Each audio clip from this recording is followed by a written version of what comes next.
Yeah, I'm tired of shit, and the coffee ain't hit yet. Damn, ain't that great.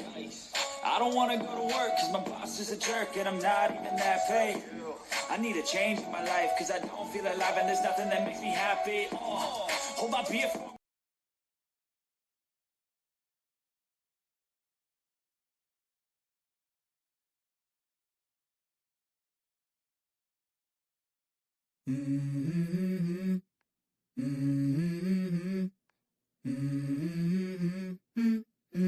Let's go.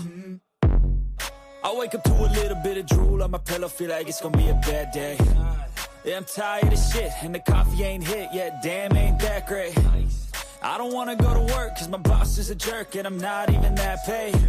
I need a change in my life, cause I don't feel alive, and there's nothing that makes me happy. Oh, hold my beer for a minute. I'm about to quit my job, cash in for a ticket. I'm going on a trip, and I don't plan to visit. I'm gonna stay there till I feel like I'm winning. Oh, and this is just the beginning. I need a big change, help me feel like living. I need a big swing, home runs I'm hitting, and I'll never look back, moving on till I get it all. And we all got dreams, we all want things, but what you gonna do for it? How you gonna move for it? What you gonna be? And do you believe you can do anything? But what you gonna do for it? How you gonna move for it? What you gonna be?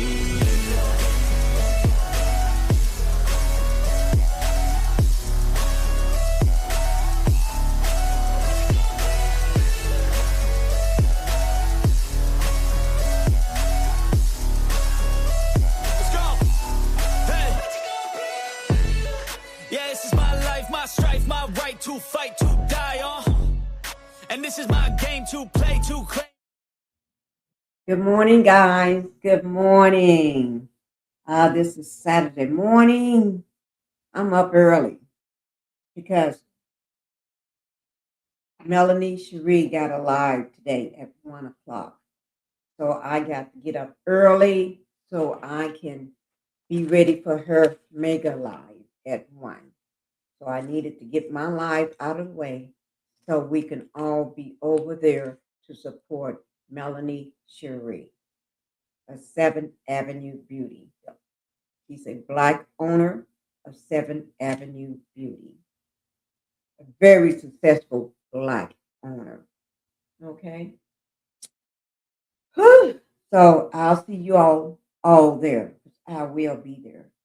So that's why I'm up early. This is early for me. Normally I'm still it's 11:38. And I'm just sleeping hard or just rolling over in the bed. Okay, this is early for me. All right. But nevertheless, we're going to pick up with, let me just say, this is Pinkie, the housewife. And we're going to go ahead and get the house rules out of the way so we can get started and waste no time at all. All right. Welcome to the Pink House. And if you can, guys, go ahead and hit that like button. That is a way for you to send my videos out to more people that may like my content. The more you all hit the like button, the more they send it out. If I don't get any likes, they figure nobody likes my content. And that's further from the truth. Okay? So we need to all hit that like button. Okay? Whether you stand for a minute or until the entire thing is over, whatever, just hit that like button and drop something in the comments so I know you was here. All right? Because I want to know that you was here as well. Also, after hitting that like button, guys, go ahead and subscribe to the channel. Subscribe to the channel. And you know I got my squad shirt on. And you know what it says in the back. You're not like us. See? They're not like us. That's what I got in the back, guys. They're not like us. And I'll see you all there. You know, I'm going to be ready to have fun, you know, because she got everything going on. Her mega live, cash prizes, everything. I need to be there because one day I may be one of the lucky winners. Okay? But anyway, make sure you subscribe to the channel. And don't forget my second channel, Pink Global. I'm only carrying this on one channel today, which is Pinkie the Housewife. But I will post it over there when I get time. All right, guys. Now let's go ahead and get down to the matter at hand. We got, no, that's from yesterday. Oh my Lord, I need to take that down. That's from yesterday. We got 50 Cent here again with his Netflix series. We're on episode 3 because there's 4 episodes. We're on episode 3, which is The Reckoning. Okay? Episode 3 will not disappoint you. It's just getting good now. Really, really good. It's always been good, but it's getting down to the meat and the potatoes of how Sean Diddy Combs got where he's at today. When I say got where he is today, he rose so fast.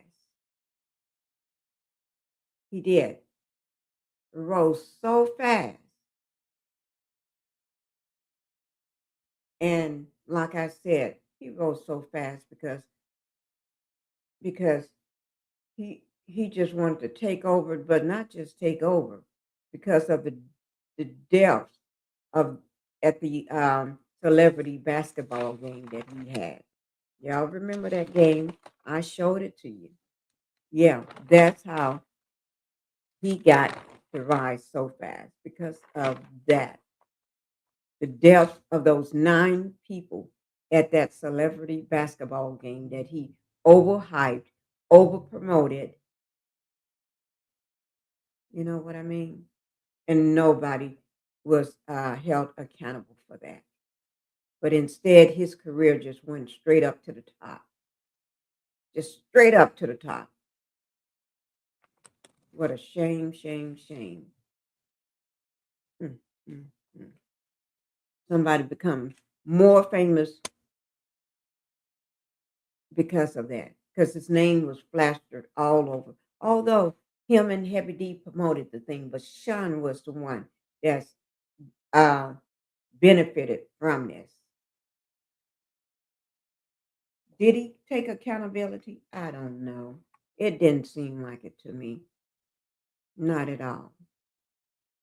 But let me just say, let me just say this.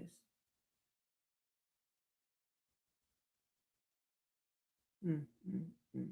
Now we're on chapter 3. Chapter, no, not chapter 3. It's episode 3. Let me make my correction.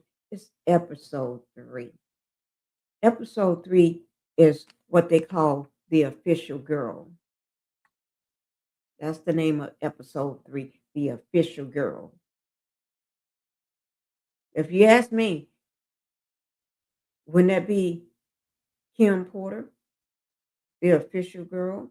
If Kim Porter was the official girl, they didn't dive deep into her at all. I don't know. Like 50 said, there was only so much he can put in there, because um, couldn't you have to pick and choose? And I trust 50 Cent for what he says, because so far, only thing 50 do is he's just petty. He would trail you to death. He will go after you on social media till you get tired, and you be tired, long gone, ready to sit down and leave that man alone, because he's petty. He's petty like me, but he's the king of petty. Don't nobody fool with him, because he will come after you. Because I like 50 Cent. I truly do. I'm glad somebody holding these people in Hollywood and in the music industry accountable. It's about time, instead of sweeping everything under the rug. It's about time. Okay? Let me just say this. Okay, this episode Mhm. They focus on the chaos that surrounds the Puff Daddy. They call him Puffy or Puff Daddy. They focus on the chaos that's going to surround him. Um, and then they drop a little bombshell of a lawsuit, of Cassie's lawsuit. And, you know, Joey, Joey Dickerson, Neil lawsuit, don't forget about that one. And we was working on that one yesterday when we ran out of time, but we will pick that up. And I do want to focus on Jonathan Oddi that's been tucked away in prison. Every month he goes, he get a court date, and then every month it's canceled. It's been going on that way forever since he been locked up. And Jonathan Oddi, if you don't know about him, you get to know about him. He was one of Diddy's. This is him. I'm going to show you Jonathan Oddi.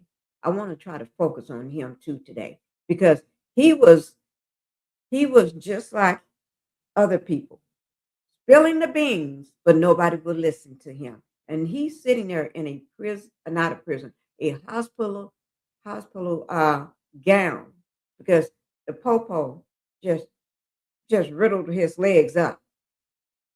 He got pow too many times to try to stop him from moving any further. And he just, okay, I give up in the Trump Tower. Yes, he did.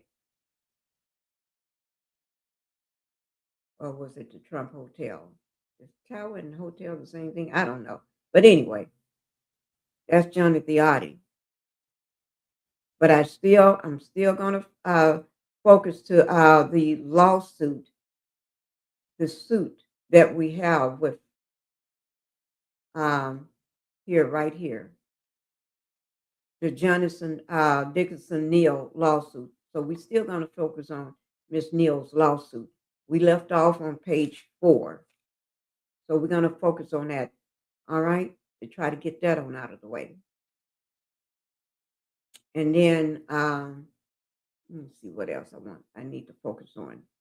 I love showing his interviews because 50 been on a world tour interview, but he did his first one where everybody can see in the prison house. Or if you're in jail or prison, you can see that because there's a main station that they carry in the prison. And so he made sure that they see that Diddy and all his cellies see that video, see that documentary, should I say, from Netflix. And let me just say, let me give 50 his promise. Because let me just say this, Stranger Things has been their number 1 series on Netflix for a while until 50 Cent. 50 came along and just knocked that to smithereens. So it says Stranger Things earned $23.6 million, 23.6 million views, should I say, not dollars, 23.6 million views in week 2. That's week 2.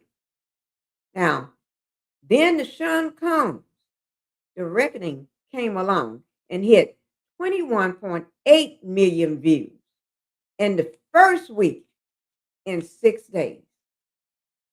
6 days. It's 7 days in a week. It did it in 6 days. So what Stranger Things did in 2 weeks, 50 Cent documentary of Sean Diddy Combs hit 21.8 million views in the first week alone. And it only took 6 days. Only 6 days. Now, that was a while ago. Okay. Now, as for today, what the numbers are, I don't know. But I wrote this down when we was covering, what episode was that? I want to say that was episode 1. After we covered episode 1,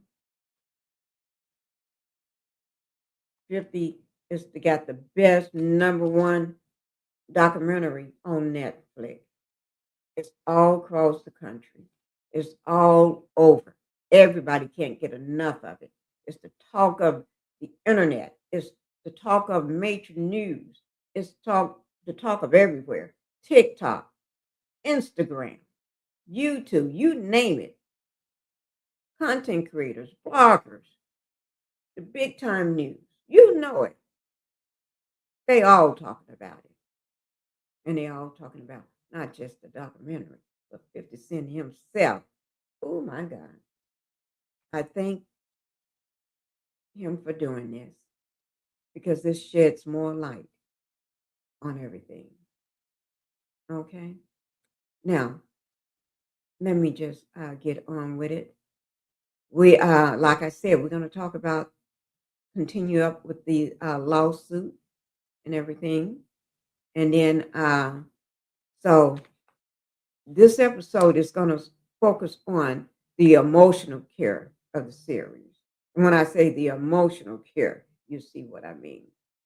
What survivors voice the center, take the center stage and voice what they've been holding in. They've been doing that episode 1 and 2, but this is episode number 3. Gets right more deep. It's like it's going deeper. Okay, it emphasized that this isn't just about a celebrity scandal.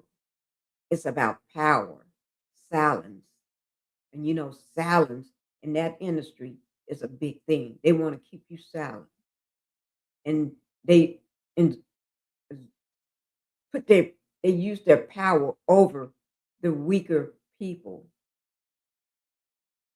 Okay, and the accountability finally catches up with the diddler, or should I say Puffy, Sean Puffy Combs. Yeah, okay. We're going to talk about the early allegations or the intimidation and the manipulation that resurfaced, showing a pattern of control. Now, anybody like Sean got a pattern, but you got to be able to see it. Not everybody can see the pattern. They're just looking at the man with all this money and this power and this, he's very flashy. They're just looking at that. Okay. So, but we're going to look at the pattern. It's been a pattern all along. And even up until the day he was arrested, that pattern was still going on, but it got bigger and bigger. So we're going to focus on that. All right. So let's go ahead and get started. You all know I love to drop a video. Y'all know I do. Y'all know I do. That's just me. I like to drop a video at the very beginning. Let me get my video up. Oh, I think we did this one yesterday. So let me get the one for today up. Oh, let me just say to everybody that just came in, welcome, welcome, welcome to the Pink House. I know y'all not used to me being here this early. Shirley Terry is in the house. Hello, Shirley. How you doing this morning? If you're feeling okay and if you're happy, put put it in the chat. Say I'm happy. I'm happy this morning because we woke up this morning and we didn't have to wake up. God could have said, "No, I'm taking you upstairs with me." But we are happy. We're still here. That means we got a purpose still that we have to fulfill. All right. Thank you, and everybody in the bushes. Go ahead and put in the chat that you all are happy this morning. All right. Go ahead and let me know how happy you all are this morning. Let me just go ahead and just bring up, I love to do the 50 Cent interview. because he just went all over the place doing his world tour. Let me get that corrected. A world tour interview. Okay, we did Good Morning America. First, we did Sherry. Sherry Shepherd. He did that, and then not that wasn't at first, but he did Sherry Shepherd. We did the Good Morning America, and then we did Maury. Oh, not Maury. We didn't do Maury. We did MSN. We did that one yesterday. So, we got to make our rounds with 50. We ain't gonna let 50 get away. Because 50 got things he wanna say. And at every interview, he drop a little more and a little more. Let me see that we do the 50 Cent with let me see which one. Uh, You know what? These men that got a problem with 50 Cent keep coming out. Damon Dash came popping his mouth, and I like Damon Dash. And then you had Marlon Williams. I don't know what's wrong with him and his puffy shoelaces. Okay, puffy shoelaces, sneakers at that with puffy shoelaces, and they ain't one. Puffy love everything shiny, and these are shiny silver puffy shoelaces. Yes, they are. Hi there, my justice. How you doing this morning? You click the like button and share the live. Good morning, good morning. Yes. Good morning, good morning, good morning. Ooh, Lord. Okay. Now, let me just do this. We're going to go ahead and watch another one of his famous uh, interviews, because we got to get a man his prompts. We have not, I don't think we've seen the NBC news. I don't think we've seen that one. Now, 50 Cent, I don't think we've seen that one. I don't remember seeing that one. Okay, so that's what we're going to do.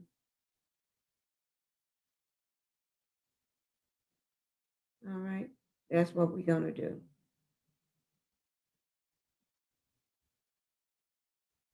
Okay, here we go.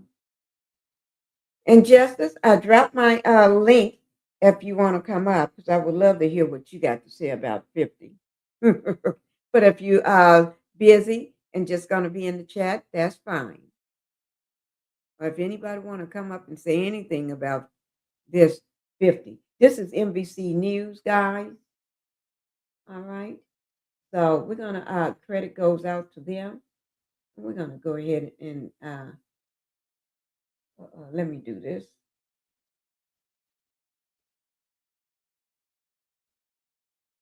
I'm just trying to do something. It's already there. Okay. Let me start it from the beginning. Okay. Here it is, guys. Let me start it from the beginning.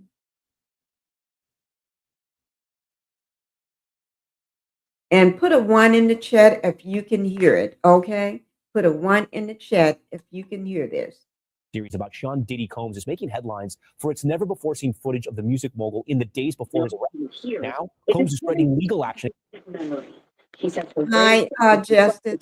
Hi, Miss Pinkie. How you doing? I'm doing just great this morning. I'm up early because, Melanie got a live today at 1 p.m. Since 1 p.m. So I have to get up so I can be ready for her live. So that's why I'm okay. early. Yes. Anything you want to say about Diddy before I start playing this video? No, I did hear that his attorney is threatening him. Diddy's attorney, Acnofilio, whatever his name Yeah, is. Yeah, he threatening him. They are. See, I think that while this was going on a long time before this came out, that he was taping them, filming his own little documentary. So I think they have said some things privately, they thought, with him. yeah. And he probably told them, I can do this and I can stop that witness. I can do this here and I can send my boy, blah, blah, blah. Whatever he told them, they didn't report it to the court, which makes a court lawyer license at risk. When you Right. don't report a crime in progress or report that your client is doing some witness intimidation, or even if you agree to make some phone call, because several people said they got calls from the attorney, but Yes. nobody could prove that until Diddy taped this here. Mm-hmm. So now they're wondering, what all did he take? Right. How much trouble are we gonna be in as lawyers? So the lawyer sent him a threat, and I heard through the grapevine that they getting ready to quit on him. Mm-hmm. So that means he got to have more money to hire new lawyers, to pay them to bring them up to speed on everything. And then too, what good lawyer, now that they see all over America, all over the world, how you take your lawyers, what good lawyer gonna risk themselves? Risk they step for him. That's right. He do better getting a public appointed attorney. And Yeah. then they gonna be careful because their license would be at risk. Right. Mm-hmm. You got to pat him down like he did Justin Bieber. Remember Yeah, that yeah. thing? You got to have one of He them patted him scanners. down, trying to make sure he's not wired. And then Yeah, you have to meet with yeah, him like yeah. in a But see, park somewhere. yeah, and have one of them scanners where you could tell when somebody trying to tape you on the phone. Right. I say, Or meet Lord, with this him is in getting person worse and by worse. himself, Yeah, yeah. or at a park, or he have to come to their office so he can get patted down. And then he gonna have to go in the other room and strip. Mm-hmm. Cause I don't trust him. He'll put a wire anywhere. That's the Right. diddler. That's the Right. diddler. You be patting him down, don't feel nothing. He got wires hid everywhere. He may have those recording sunglasses. Mm-hmm.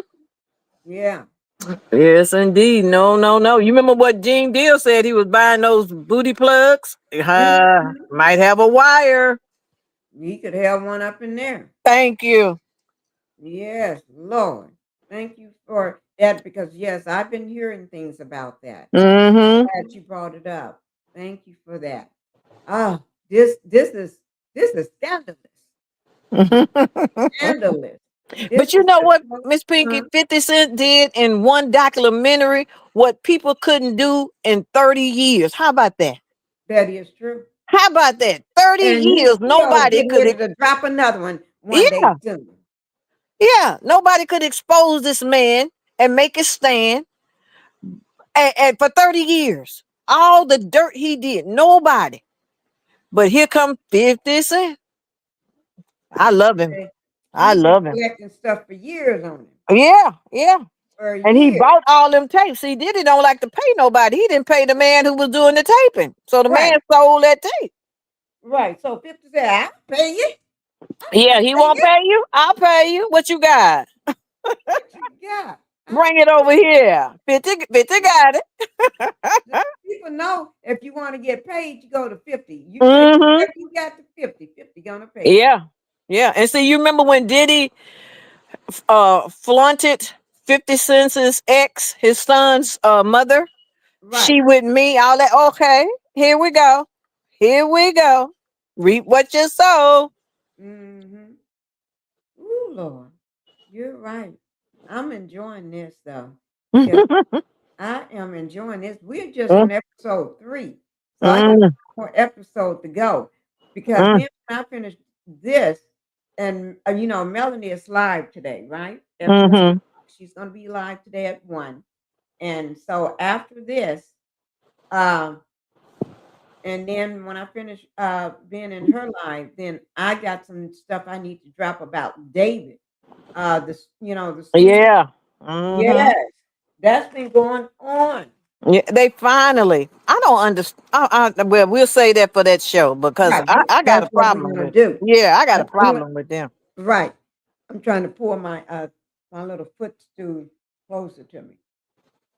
But I can't wait to drop the information on him. I've been following it. I just haven't had time because I don't want to confuse it with this. This takes a stage of his own.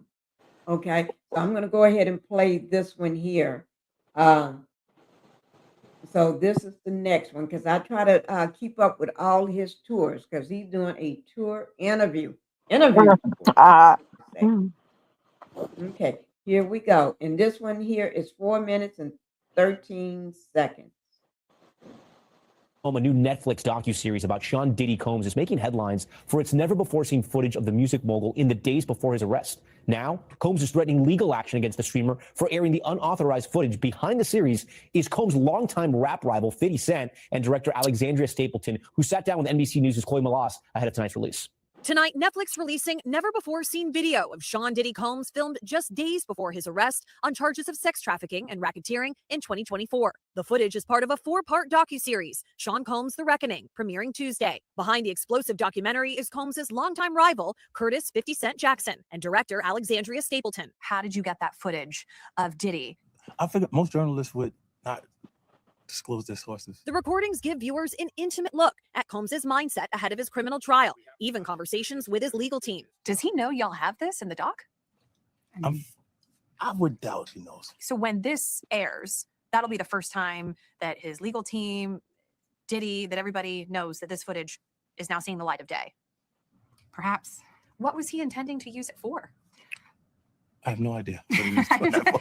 I mean, you know, you're talking about a man who films himself doing everything and has for decades. I think he wanted someone to be behind the scenes with him. Combs' team firing back in a statement to NBC News today, saying the Netflix so-called documentary is a shameful hit piece and that they relied on stolen footage that was never authorized for release. His team sending a cease and desist to Netflix. Netflix referring NBC News to a statement from Stapleton in which she said they lawfully obtained the footage. After a nearly 8-week trial, Combs was acquitted of the more serious charges of sex trafficking and racketeering and sentenced to 50 months in federal prison for 2 counts of transportation to engage in prostitution. Combs' team going on to slam Netflix for partnering with 50 Cent, who they say has been his longtime public adversary, something the Grammy winner denied, citing his own casting choices in his popular Starz franchise, Power. One could watch this and think that you really hate Sean Combs. Why would they be thinking that? Because of the things that you post on Instagram, Yeah, because of the... Look at this. And let's stop for a second and do say that I hated him enough to hire his kids. And we've never done anything to each other. So it's just competitive energy and things that you say about other artists while you're in hip-hop culture. This documentary is one of several that has chronicled Combs' rise and fall, but Stapleton says theirs is different. Yeah, there's a lot of new information. No one had ever really put it together like that before. For 50 Cent, he says he feels a sense of obligation. Well, you know, if I didn't say anything, you could assume that all of hip-hop culture is comfortable with his actions. And Chloe Malas joins us now in studio. Chloe, you've seen the whole documentary. What else can you tell us about it? So there's a lot more of this never before seen footage, Tom, of Combs having really private conversations with his legal team. And you really got a sense of his mindset ahead of his criminal trial, which is really fascinating for me because he never did any sit down interviews ahead of the trial. So you finally get to see what his strategy was and how worried he was. But clearly, perhaps he didn't think that he was going to go to prison because he's filming this documentary. You're also going to hear from Aubrey O'Day. She was in the girl band Danity Kane as part of making the band. She has an explosive allegation against Combs. And then there's quite a bit that focuses on the murders of Biggie and Tupac, and people from Combs' inner circle raising a lot of questions. People are going to also have a lot to say about that. All right, Chloe Malas, we look forward to that. We thank you for watching. And remember, stay updated on breaking news and top stories. All right. I'm glad I was able to get that for you all and everything. Ooh, that was good. Was good. Now, I do want to show you all something. Remember the guy that went to prison for Sean, right? Shy.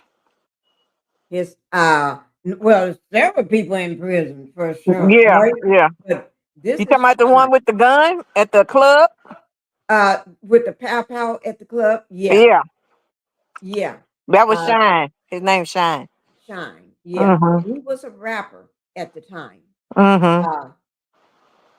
And he thought because he was part of Diddy team and on his label and everything, Diddy's going to take care of him. He was riding with Diddy. He was, when I say riding, that means he was on, he had faith in Diddy. He was Yeah, he looking had up Diddy to Diddy. back. He thought Diddy was the world. Yeah. Mm-hmm. And they get sadly mistaken when they realize Diddy don't give a hoot about you. That's right. Because he take the bus, and while you're in the street, he just run over you with the bus. Yeah, he will. It is your bus. Right. He take your own bus and run Yeah, over run over you with it.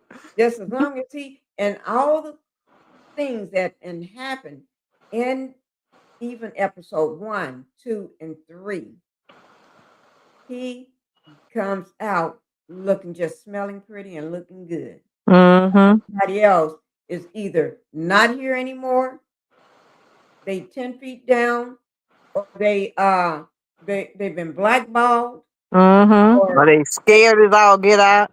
right, they scared to death, or they working and not making not one penny. Mm-hmm. Once because it started, he learned that from Andrew. No, what's his name? Andre Farrell. Is that his name? Andre? That's one of them. And his mama too.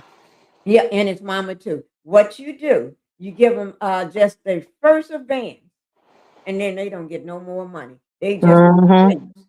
they just sing the music, being put on stage Mm-hmm. with sing the music and dress the way he tell them to dress, and he and doing all these tours, and they think money's going to be rolling in for them. They don't get no more money. They don't get no more money. They get the Mm-hmm. first advance, and then they broke, and Yeah. then they run around asking him for Yeah. some money.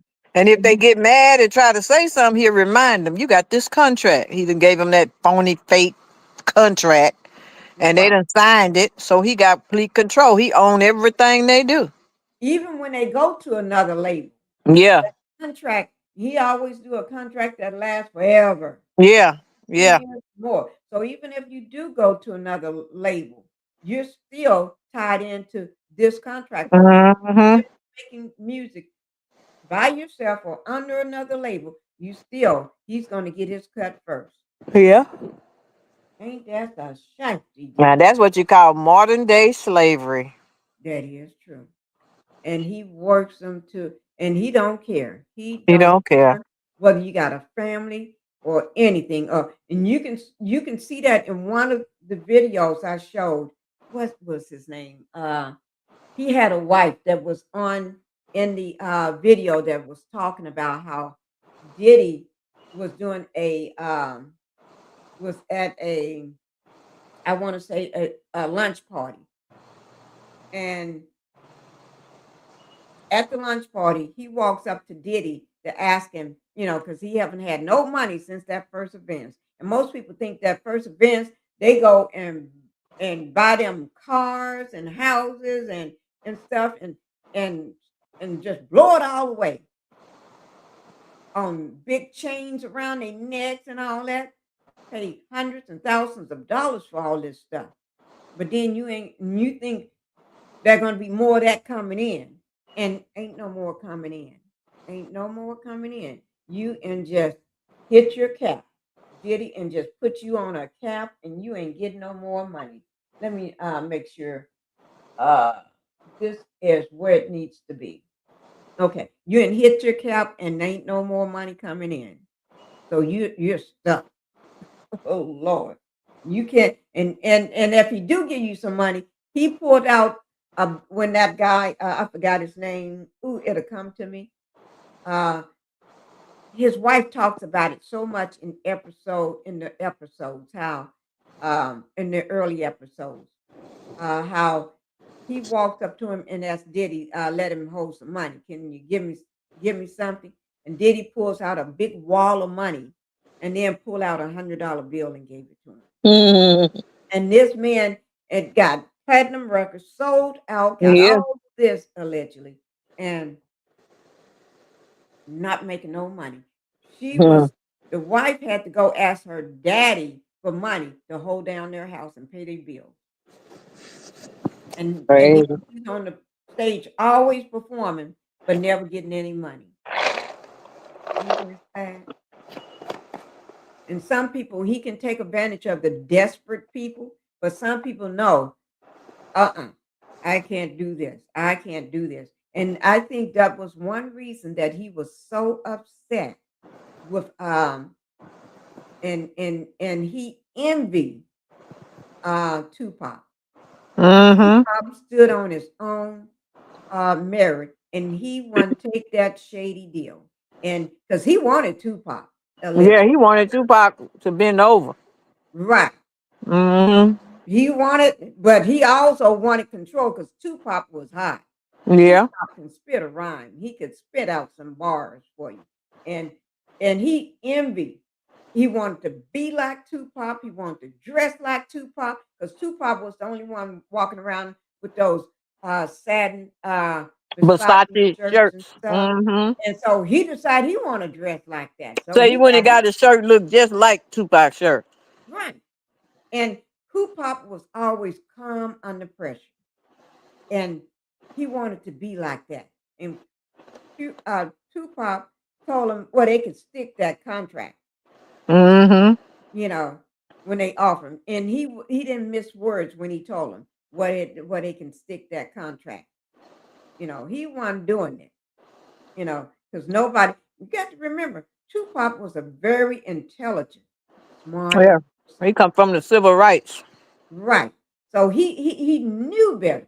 You Mm-hmm. gonna put me into slavery on your contract. Thank you. Oh no. And he took a liking, he felt the energy of Biggie. People with good energy, they can tell another person with good energy. Mm-hmm. They can tell bad energy when they see it. And Biggie had that energy, that good energy. And it threatened their I mean Diddy was so threatened by Tupac friendship with Biggie because Tupac friendship with Biggie was mutual respect and I like you as a person and I'm here for Mm-hmm. you and and I would help you and you know and stuff like that and he was just comfortable and enjoyed being around Tupac. Hi, Impetitious. Thank you for being here and happy Saturday to you. Thank you. I'm so glad to see you.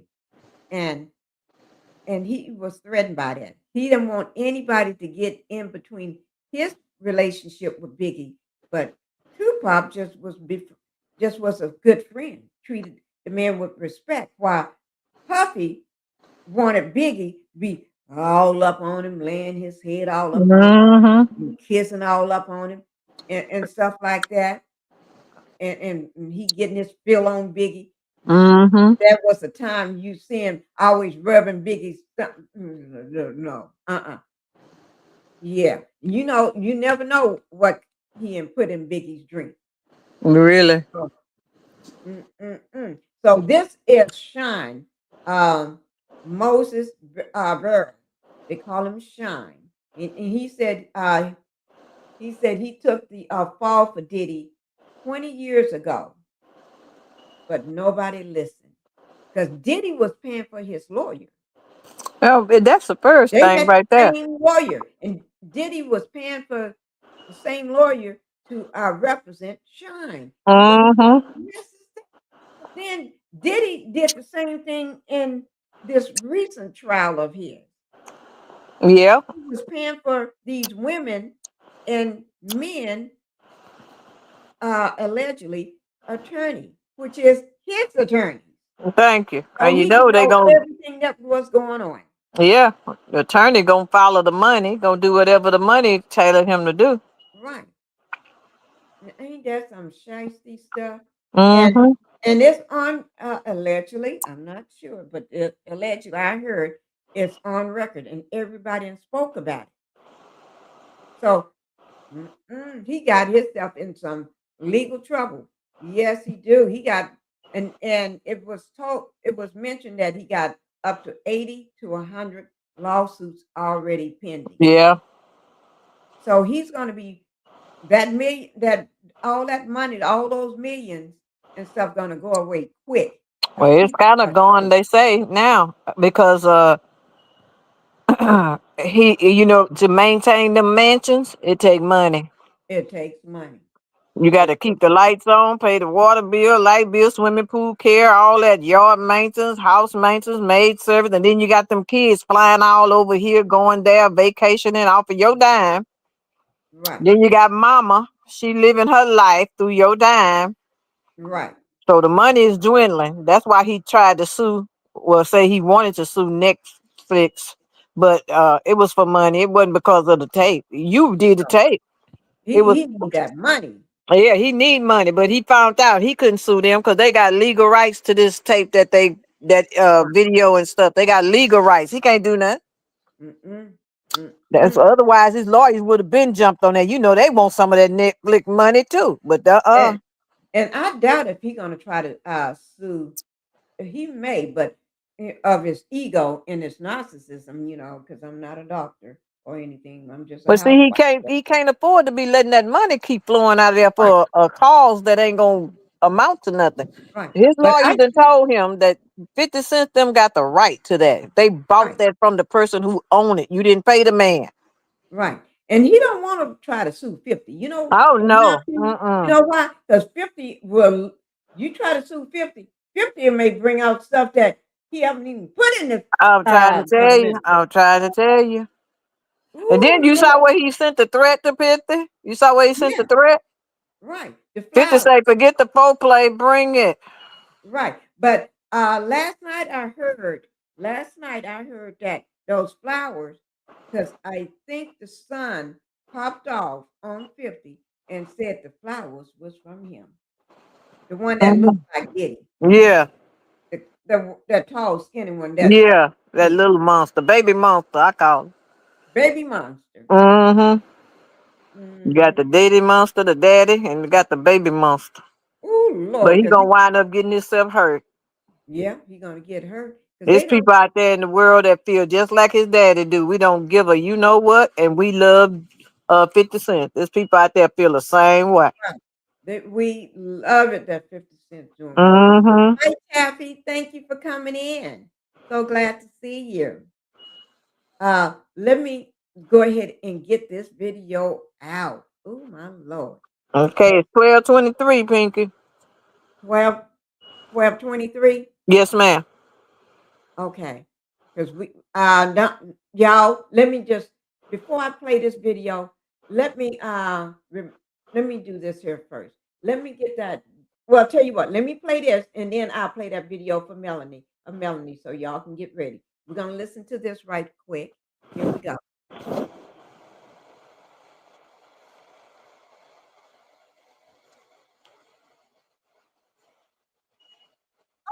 Oh, wait now. I'm thinking I done flipped it over. Wait, I mean, put it on the screen so y'all can see it. Oh Lord, guys, y'all got to forgive me. I thought I had put this thing already over here. Here we go. Wait now. Oh, here it is. Police are questioning entertainers Sean Puffy Combs and Jennifer Lopez following a shooting at a nightclub. I had nothing to do with a shooting in this club. Puff couldn't handle going to jail. Every man for himself.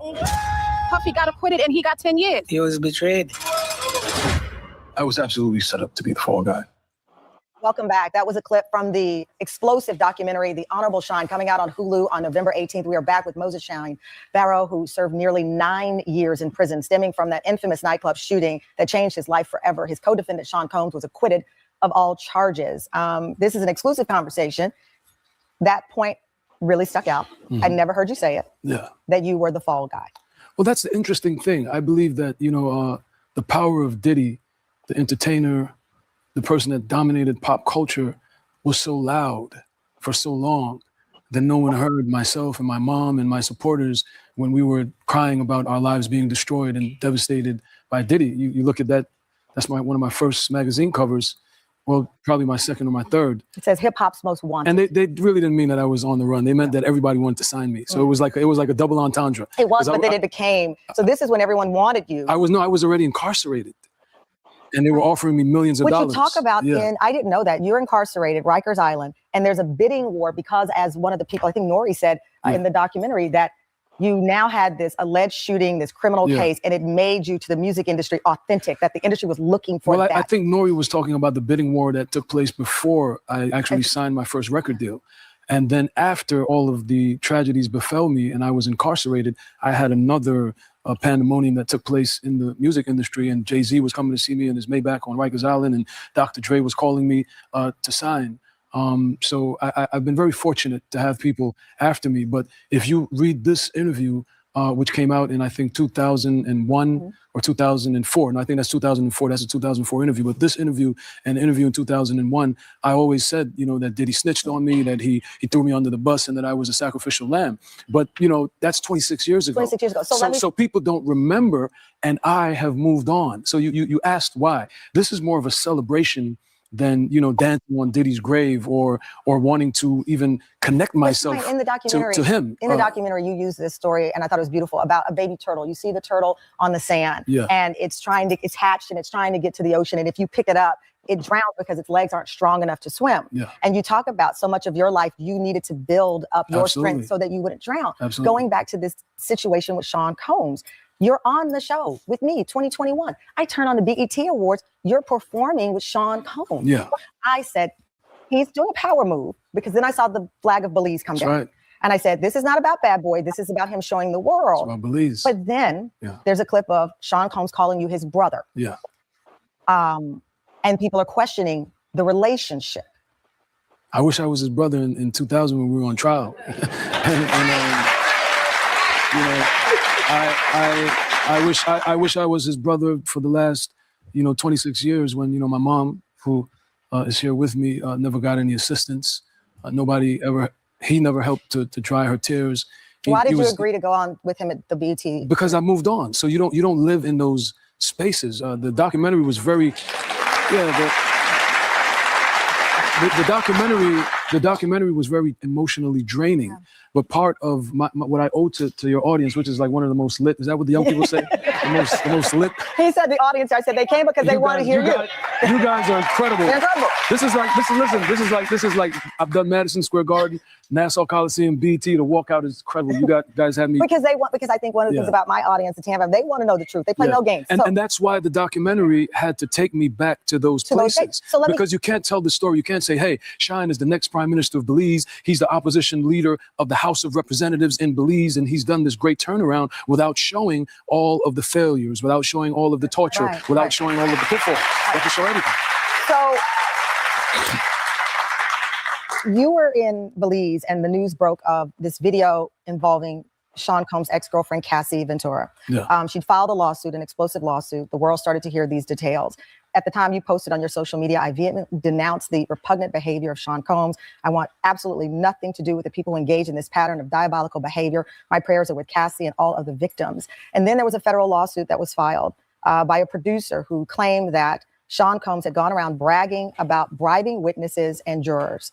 The victim that night at the nightclub shooting, Natanya Rubin, has always said it was Sean Combs who shot her. You have always said you were innocent. Yes. You have never said Sean Combs fired the gun. Why? Well, I didn't see him fire the gun, and I'm not going to lie.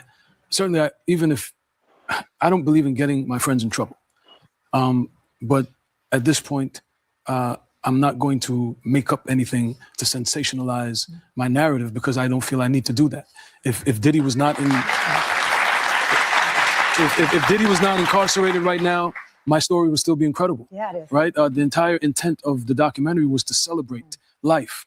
And the problem I think some of us as human beings have is we want sunshine without rain. We don't appreciate the perfection of balance, right? You see, they say absence makes the heart grow fonder. That's balance, and that's what we need in our lives. And so the complexity of evolution is going through all these different spots and then getting to the point where I'm at right now, where I don't hate anyone. I don't blame anyone. No, I don't feel any joy. You know, I go to Brooklyn every day to use the mikveh. And I don't feel happy like, oh, you know, Diddy's in federal custody. You know, yeah, I prefer God to make me a multi-billionaire and grow the GDP. Grow the GDP of Belize to 100 billion and allow me to do amazing things for the people in Belize as the next prime minister. That's my karma. That's what I pray to God for. Someone's failure could never, ever, ever make me succeed. Yeah. Sean Combs has always maintained his innocence in the nightclub shooting. We reached out to Sean Combs' lawyer for a statement, did not hear back, but you did hear from him. He called you in the documentary. At some point, you say, after the lawsuits were filed, he reached out to you to, and I'm paraphrasing here, make sure you were on the same page. Yeah. What did that mean? Well, just back to the BET Awards, that was a legacy moment. And I'm a professional. And I'll be honest with you, I didn't want to do it. But he said, listen, this is about Belize, you know, imagine this platform, the stage that you're going to have. And it's so true. It was about Belize. It was about the legacy of hip hop, because what we don't want to do is we don't want to tear down hip hop and its contributions to this planet. So everybody makes mistakes. The justice system is going to determine who is innocent and who is guilty, and may the victims get justice. And if people are innocent, may they get justice. So I can't live my life in a hindsight of, well, had I known the things that were happening around this individual, because I was incarcerated for 10 years. Then I was deported for another 13 years. So I had nothing to do with Sean Combs' life other than what he did to me, which is when I said he destroyed my life. So of course, going to one of the biggest award show, and the only term of agreement was that it had to be about Belize. And as you saw, that flag, listen, there are people in Belize that hate me because of politics. And they said, man, you know what? For that moment, we loved you. So that was very important. Now, as far as when Diddy got, I don't even think it was an indictment. It was when the video came out. When the video came out of the abuse with Cassie and everything, and they asked me about him, you know, they try to make it seem as if like he and I had this fairy tale brotherhood and he was there for me. And I keep having to put it into context without spitting on someone's grave that, you know, this is the person that destroyed my life. You hear my mom, she probably start crying when she comes on this couch, because when people ask, do you think that he did those things? Well, I know what he did to my family. And so the potential is there. As I said, he was just such a master of PR that he is so loud that people never hear the victims. So when the victim in this case, when it was clear what happened, I have a responsibility to Belize. I have a responsibility to my daughter. I have a responsibility to all the women in my life and all of the men as well, and people that look up to me to condemn things that are not acceptable. And even if you're my brother, I have to tell you when you're wrong. Even if we're friends, I have to tell you when you're wrong. And so when he called me, and then also at this time, the Little Rod suit came out where he was allegedly bragging that, you know, he shot up the club and he made me take the fall, which again, I didn't see him shooting, but it's not unbelievable, right? I was focused on trying to defend myself. So when that happened, that triggered me. So I moved on and I healed. But when you hear someone, you know, high or on drugs or whatever state of mind they were in to be bragging about shooting up a club and having someone else take the fall, I know that to be true. Partially, I didn't see him shooting, but I know he made me take the fall. I know that he called witnesses to testify against me. We sat here and I said, please don't call that witness. That witness is going to destroy me and the witness is lying. So I had to tell that truth when the media in Belize asked me about it. This is one of the first interviews I'm doing outside of Belize. And as the opposition leader of Belize, I have to be transparent. I have to be accessible to the media. And there's always this one sensationalist journalist, his name is Jules Vasquez. He hates all politicians and asks the worst questions. So while I'm talking about the state of the nation, he'll ask me about Diddy. So this is why you had to. So that's why you see those sound bites, because I don't care to talk about him. I care about public policy, public administration, healthcare, citizen security, education. So let me ask you. But in that call, I had to tell him, I said, listen, when you know that we haven't been all good. You know that there was a point where I hated you and I thought that you were the devil. But, you know, we moved on and I healed and I embraced you in the name of Belize, in the name of healing. But when I hear this gentleman saying that you're bragging about shooting up the club and having me take the fall, and then people get arrested based on the testimony that this gentleman gave in his litigation, it triggered me. And you know, That's what I was getting to. yeah. I knew it had to. Yeah. There, you've moved on. You're in this high place. You have a beautiful daughter, a family, your mother, and then this lawsuit comes out, and you hear that this person allegedly was bragging. It would trigger anyone. Yeah. But what is remarkable about you is that even in that moment, you have reset.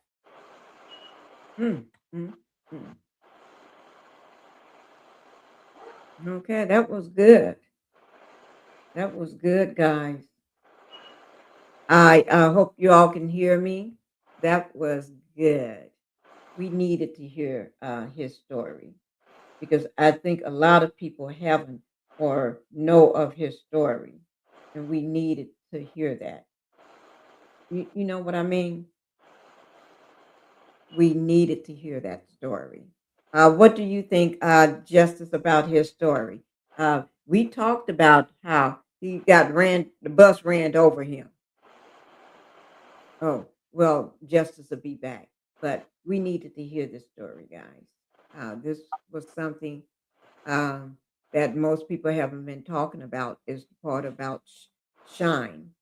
And we had just mentioned how the bus just uh, he was in the middle of the road and Sean just ran the bus over, allegedly. Okay. And then he said on this that he got ran over by the bus, thrown under the bus. Oh, I said, oh my God. Okay. Well, let me bring up, because we don't have much time, but I do want to show that video of, I do want to show the video of Melanie right quick. Let me just show it, because that video of Melanie, her live starts today. And I said I was going to show it. So that's what I'm going to do. So you all can see the video. The live starts at 1. It's coming up soon. We'll be off in time for the live. Okay? Here it is, right here. I want y'all to see this video. This is her live, and it is explain everything. Let me unmute it. Here it goes.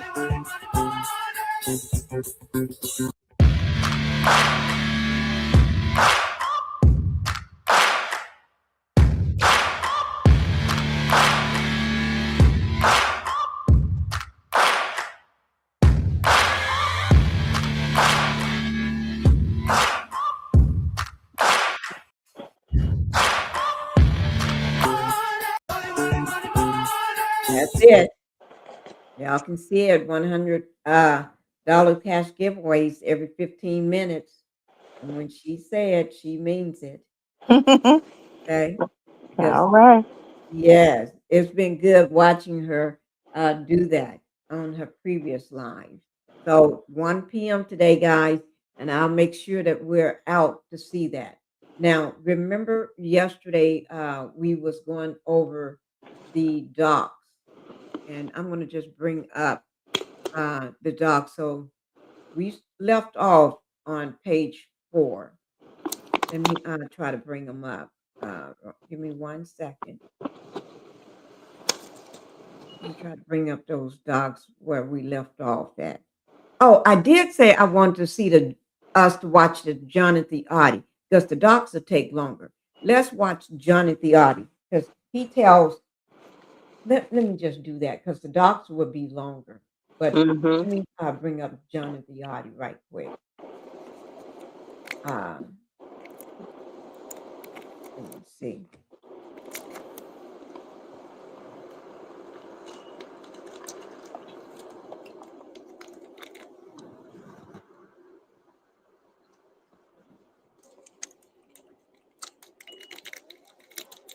Let's see.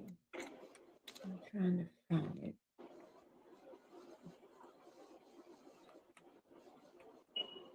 Okay. Pinkie, I'm gonna be in the bushes. I'm gonna go get my dog from the groomer. Okay, you go ahead and be in the bushes. Okay? What time you coming back on? I'll be probably after this. I'm going to be at Melanie's live. Yeah.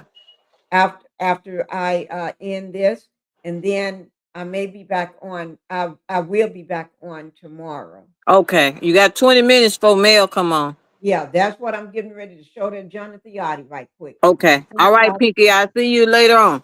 Okay. All right. Okay. Thank Yes, you. ma'am. Thank you. Okay. Bye-bye. Okay. Guys, we're getting ready to watch the Jonathan Oddi because I want you all to see that right quick. Because I did bring up, we're going to see the Jonathan Oddi. And that was on a live. I just got to find it.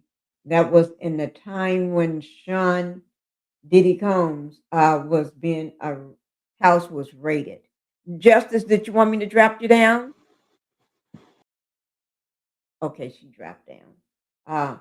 So we will be watching that. I'm just getting ready to pull it up. Let me see. I wonder, is this it?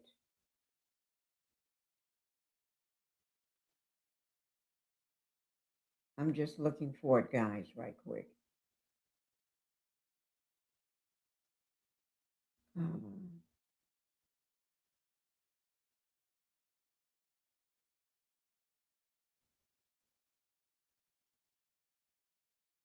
Let me see. I'm trying to find it for us.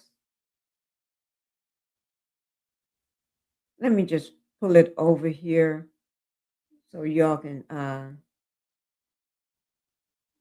I think it's in here. This is a video I did 5 months ago. This is 5 months ago? Yeah. Seems like it's longer than that. Because this is Jonathan Oddi. Make sure I make a note right quick.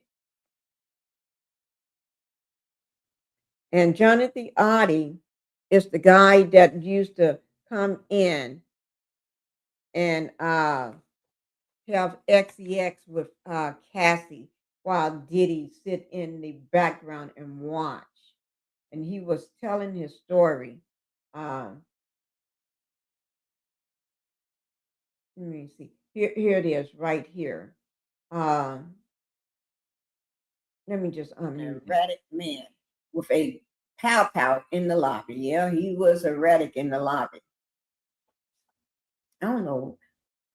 Okay. What?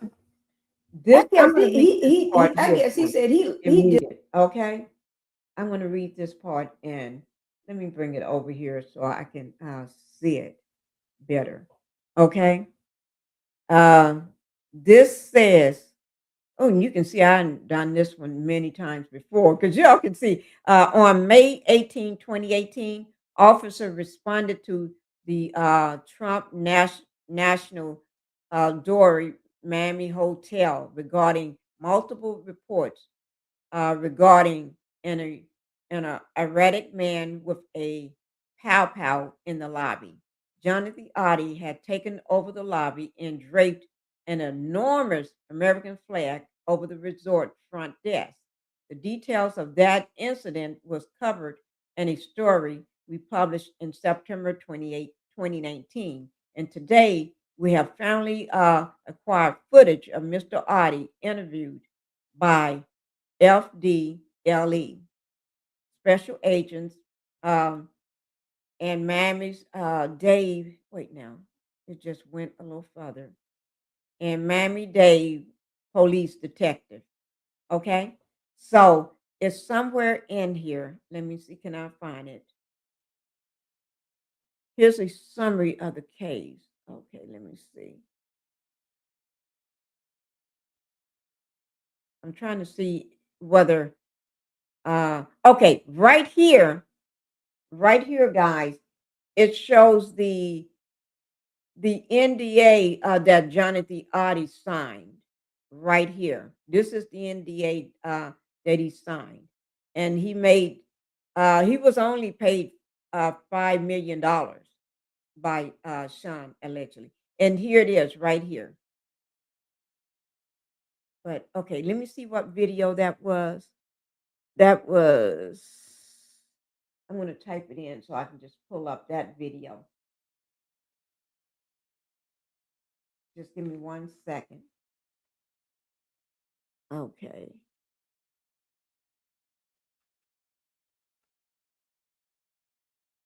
Okay, no, I'm doing it this way. Give me 1 second, guys. I'm trying to be able just to pull up that video.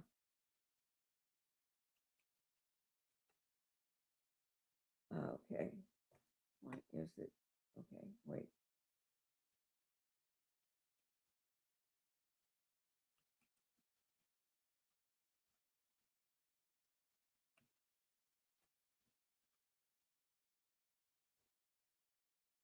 Mm.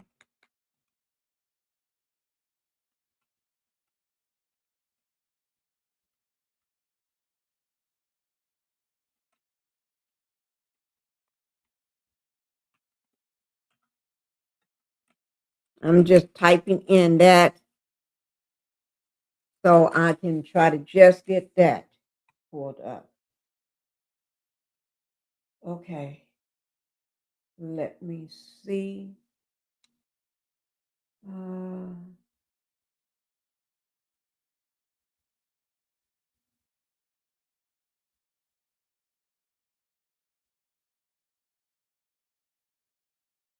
Okay. I'm trying to pull up mines, but if I can't pull up mines, I'll pull up on another reputable source that got it.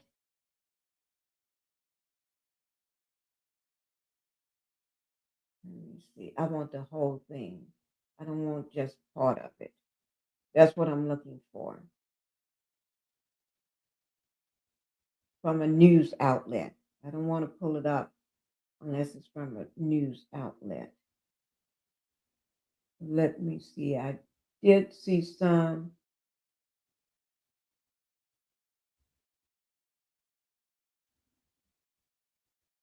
Okay, just give me a second here. Let me go back.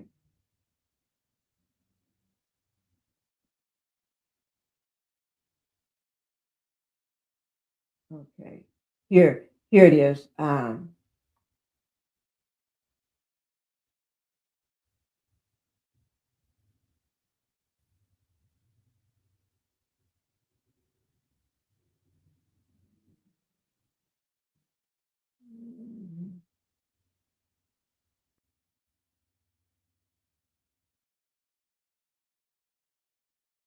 Okay, I'm going to see.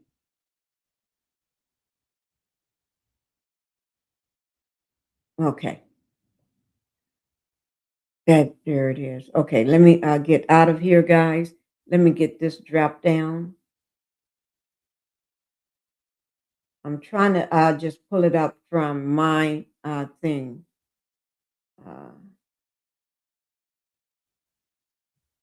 Okay, here it is. This says 7 months ago here. 7 months ago, Sean Diddy, Combs, and the SVX slave, Jonathan Oddi, $5 million settlement.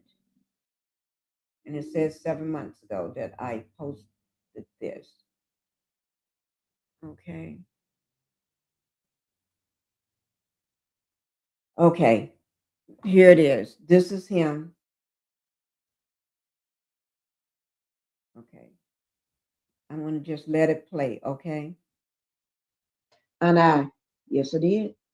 I noticed something. I said, got here. So I'm trying to get to it. And how he get to, he's from, okay. And now let me get back. Wait, let me try to do something. Why is it not working? Right. So I just want to have it on. Casey 8. Over a counter yelled out something about the president. Here it is. I'm trying to get to him. You got to remember, he's from Africa, Newcastle, South Africa. Audience. So I just want to have it on, and then not everybody can hear as well as somebody else. So it's good to have the caption on. That's why I got it on. So here we go, guys. It's happening in South Florida. A man apparently was arrested or has been arrested. Let me ask, can y'all hear that? I'll put a 1 in the chat if y'all can hear this video that I'm playing from where I did. Shootout in a golf resort owned by President Trump. Police are saying that man walked into the lobby of the Trump National Doral Golf Club near Miami, draped a flag over a counter, yelled out something about the president, and then opened fire. Officers shot the suspect multiple times, took him into custody. His condition unknown at this time. One officer did suffer a broken wrist. Kathy. That's it. Why is Amazon? Wait now.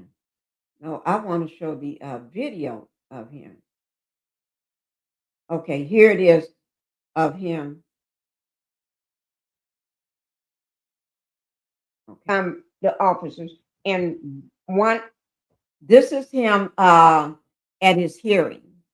Jonathan Oddi held without bond after shootout with police at Trump National Doral. Okay, so this is him he's in the orange jumpsuit.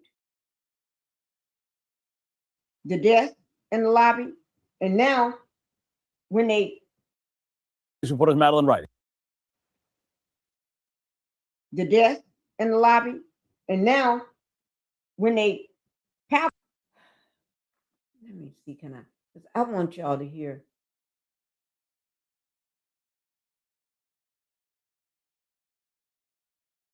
Uniform officers, in addition to the unarmed ceiling and chandelier. Police say he started yelling about the president, then fired shots in the hotel lobby. Local 10 News reporter Madeline Wright has been there. She was there when Oddi faced the judge. What bond are you seeking? Because I don't think $20,000 is high enough. The judge raised Jonathan Oddi's bond to $1 million for each count of attempted murder. That's a little high. Going wrong. Let me go in here and step out 1 minute. Okay, so I can figure it out.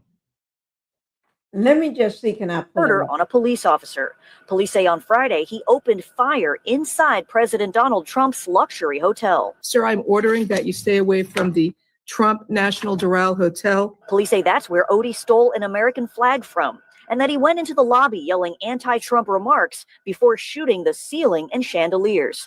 Police say he then got into a gun battle with responding officers who shot him in the legs, sending him to the hospital. There were more than, I believe, two uniform officers, in addition to the unarmed security guard who threatened to kill as well. The 42-year-old is also charged with aggravated assault, burglary, criminal mischief, grand theft, and creating a false fire alarm. The last one he actually admitted to when his public defender tried to get the charge dismissed. I didn't see necessarily the alarm pushing, but I did push alarm. You know, sir, everything's being recorded. If you want to speak, it's fine. I'm happy to listen. Your attorney turned. Let me see, can I find that where it's not messing up like this? Okay. Let me just try to find that news outlet that okay. Just give me 1 second. Okay, let me see what it was.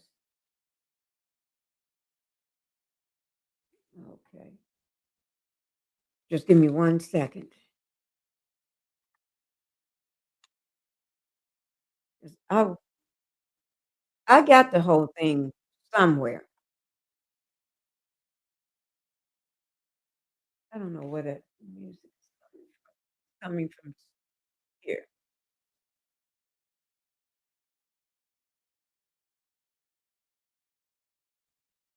I don't know why that music was coming from there.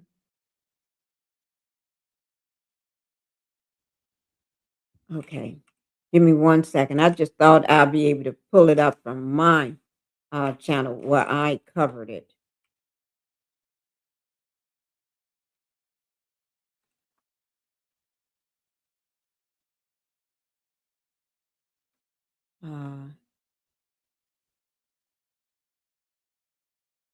looking for his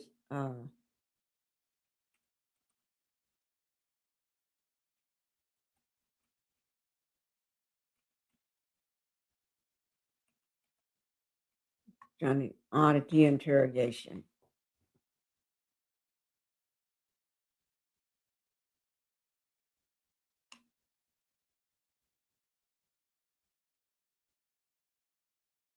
Why, when I type in his interrogation, there's a lot of people named Jonathan Oddi.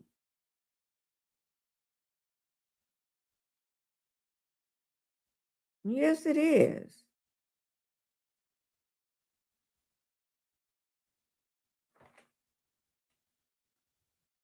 Let me write him.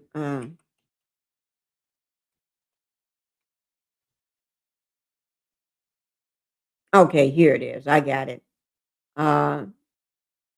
We're going to watch it from the police. The police cam. How about that, guys?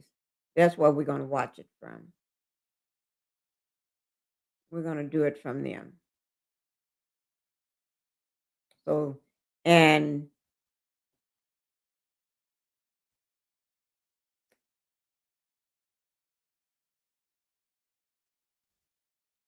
let me see. Here it is. So I'm going to take this here down.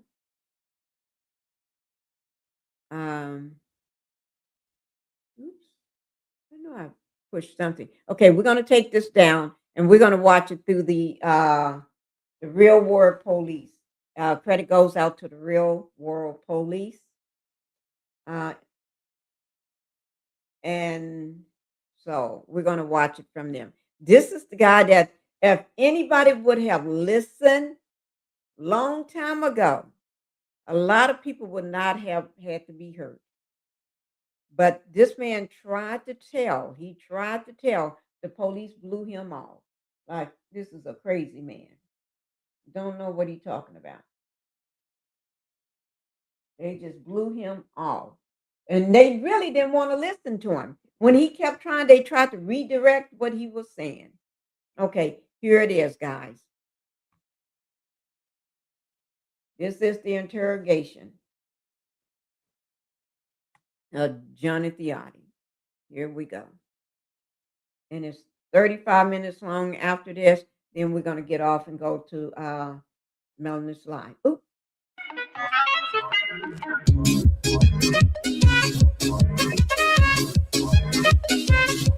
I can't play that music.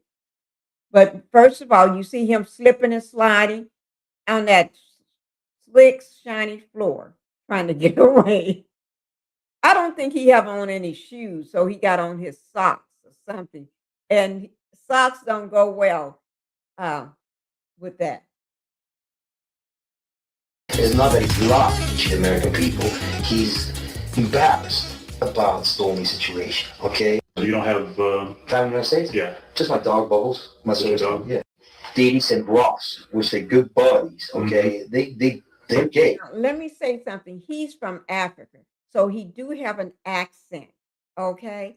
So, but you got to listen very closely. He's going to tell everything about Sean, the money, what he, his role as a sex slave. And he had to, and he's going to tell how long he did it, with who all was there. He's trying to tell everything, but they don't want to talk about that. They just want to talk about the Trump Tower. Yeah. Just my dog, Bubbles. My Just your dog? Yeah. Diddy and Ross, which are good buddies, okay? They're gay. Who? Both. Diddy and Ross. And You hear that? Y'all hear what he's saying? Yeah, look at this and hear what he's saying. He's saying somebody is gay. And he names the people. Y'all got to listen. That's why I got the caption up. So y'all can listen to what this man is saying. Have... Family in the United States? Yeah. Just my dog, Bubbles. My Just your dog? Yeah. Diddy and Ross, which are good buddies, okay? They're gay. Who? Both. Diddy and Ross. And Khaled. They're all gay. Okay? DJ Khaled, Rick Ross, and P. Diddy? Yeah. They all gay? Yeah. Gotcha. All right. Khaled is a harm supporter. He's saying DJ Khaled, Rick Ross, and Diddy. He's calling them, you know what? The fairies, softies. Okay. Who supporter? Hamas. Hamas. Yeah. Sorry, I said the wrong. No. Hamas supporter. All Okay. I had sex with Cassie and Sean. Basically, he would masturbate, tell me what to do with Cassie. I had like 15 encounters, and I heard a lot. Hidden in plain sight. It's hidden. I think I see what you're saying. Okay, how do I know this? Yeah, that's what I want to know. How do you know this? Do you know Sean Combs? Puff Daddy? Yeah. P. Diddy, whatever you call yourself. Yeah, go ahead. Yeah, he's part of what's called the Boule. The Boule is a branch of the Illuminati. Okay. It's the black people. Okay. I'm from Africa, so I'm not a racist. Okay. You're my brother, so I like black people. Okay. My mom, I was raised by an African woman in my house. Okay. She was just a servant, but she was she took care of me. Right. So I love black people. Okay. I had settlement with Sean. Okay. Against Donald Trump. Okay, because he used to belong to their side. You understand? He used to belong to that illuminated group that I told you about, which is an elite group. Okay, of individuals which run the whole country. All right. Basically, what I did. Did you explain about the message? Please. Elaborate. On Thursday, Friday, basically, I went to Donald Trump. I went through the gates. I took I jumped the fence. I took the American flag, I put it in the front desk, and I blew the chandelier. Basically, what I did that for is to transmit a statement to the American people and to Donald Trump that we're not accepting any more corruption and abuse from their system of friends. Okay. Donald's still blind because he thinks that he let Hillary off the hook and she's okay. You understand what I'm saying? I'm trying. Okay, keep going. It ain't like that. The CIA and then they want to do the same thing they did to JFK. Okay. All right. Why? Because they want the United States to fall. They've already been creating a state of chaos and confusion in the United States. They want the United States to fall. Donald was against their agenda and won the presidency. Okay. He did get help from Russia. He did get help from the Saudis. He also got help from a lot of Republicans in here, which is the electoral college votes. And he got a lot of support from Republican people. Okay. The elections, they weren't fair, but he won through the electoral college votes. Right. Which is the Republican vote, basically, got through. Okay. He didn't get the popular vote. Okay. I hear you. So basically, the interior, he made it. He's president-elect by the electoral college. So he made it. The situation is that he still hasn't kicked out the corruption from the system. He's letting them stay due to money, basically, because they all like making money. That's why they're all billionaires, etc. So there's only there's select few that run the country. Okay. So I know you may or may not. I know you're gonna believe me. You have what's called the Illuminati. Illuminati. Okay. Yeah, Illuminati. Okay. They've made it in dance. Basically, what it means, illuminated. Okay. They do satanic ritual abuse, which is basically CIA mind programming techniques to their own family, kids, etc. in the group, and they bond that way. Okay. So they do sexual pedophilia. They do animal abuse, killing of animals, blood sacrifices, and everything in the Bohemian Grove. Okay. Right. The Bohemian Grove, the bushes go there. George C. and George, both of them are in the same agenda. They cousins with the Clintons. Okay. So is Donald Trump. He's also a distant cousin. So if you see, there's a direct correlation of the presence of the United States being bonded between family ties. Okay. Gotcha. All these family ties wound up go back to the same place. The royal family in England. Okay. The family here of the Illuminati are descendants of the royal British family. Okay, they have children between themselves. Why? Because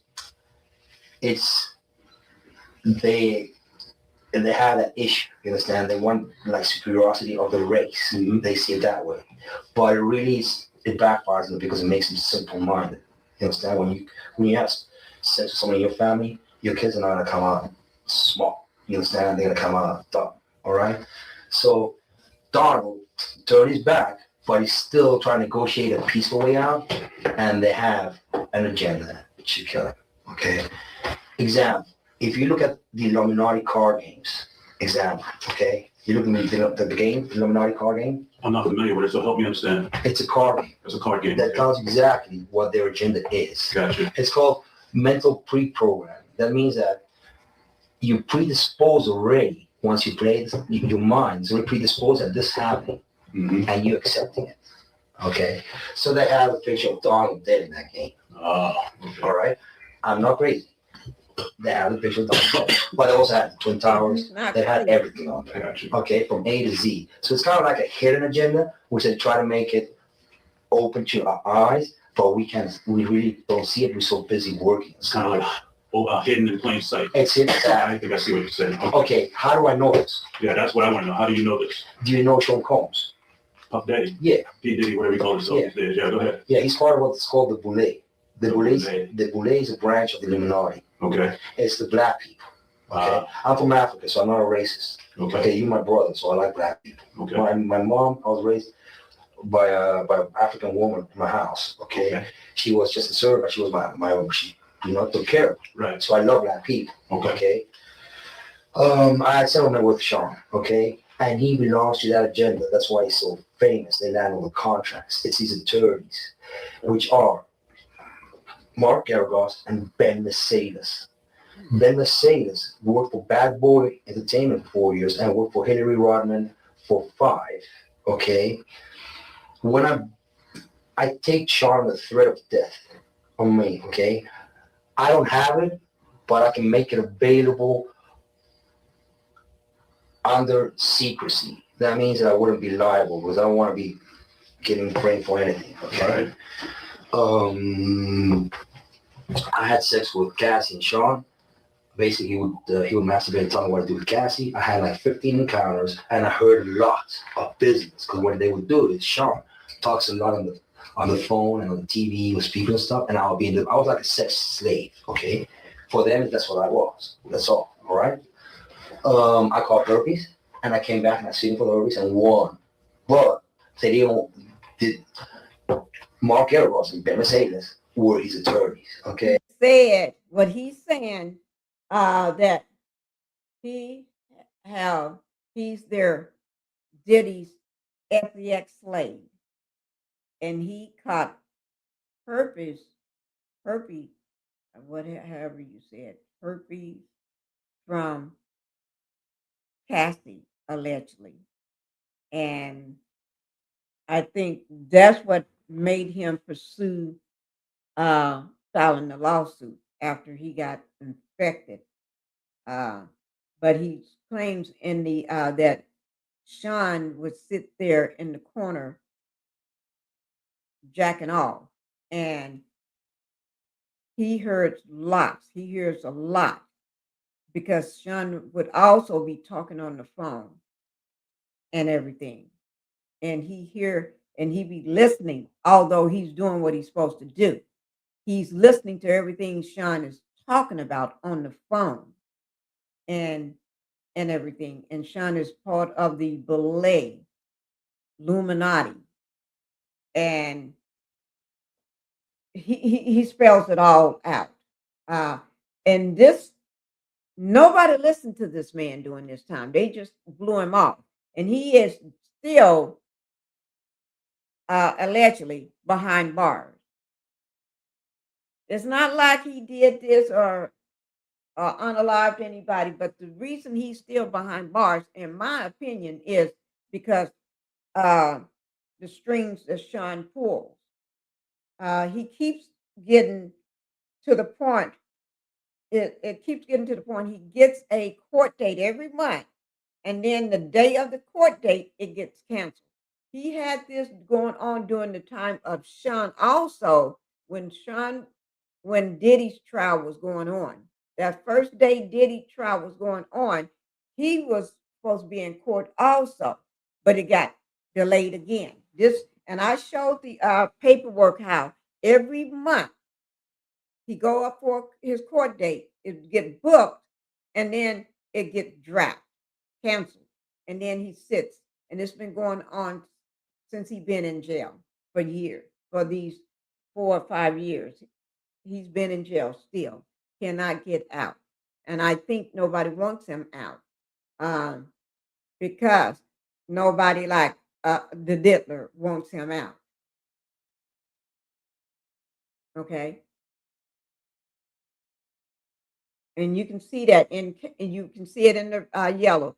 In case you missed out, Oddi just claimed that he was a sex slave for Puff Daddy and Cassie, and that Sean Combs would masturbate while telling Oddi what to do with Cassie, as he, which is Puff Daddy, would conduct business by phone. And this man listens to everything. And he named names at the very beginning.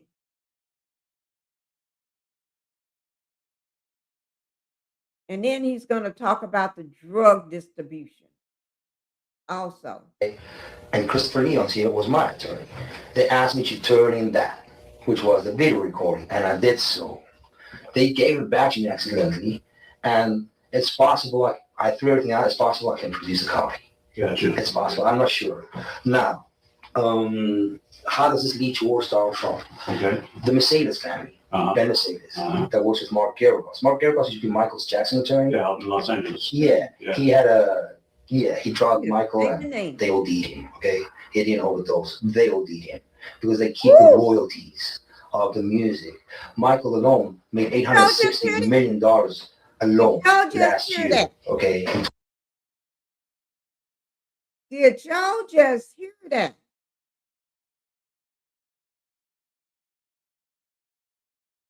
Let me play that part again. He drugged Michael and they OD'd him, okay? He didn't He said he drugged Michael and they OD'd him. Ooh, this man making some claims. He's dropping names. overdose. They OD'd him because they keep the royalties of the music.